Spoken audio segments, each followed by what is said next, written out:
Kisah mengharukan kali ini datang dari seorang bocah lelaki menggantikan sang ibu yang sakit untuk berjualan jajan keliling. Kisah tersebut viral setelah dibagikan oleh pengguna TikTok L0lip0ppp, Minggu, tanggal 3 April tahun 2022. Video viral tentang kisah bocah lelaki itu sudah ditonton sebanyak 5 juta kali oleh pengguna TikTok. Semangat ya, tulis pengunggah video, Selasa, tanggal 5 April tahun 2022. Bocah lelaki yang menggantikan sang ibu untuk berjualan jajan keliling tersebut bernama Dimas.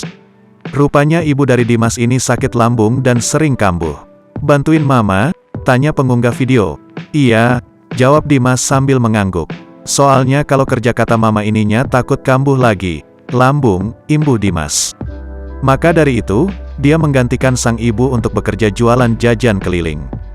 Dimas berjualan aneka jajan seperti pisang aroma, tahu kulit lumpia, cilok, bacil, serta basreng.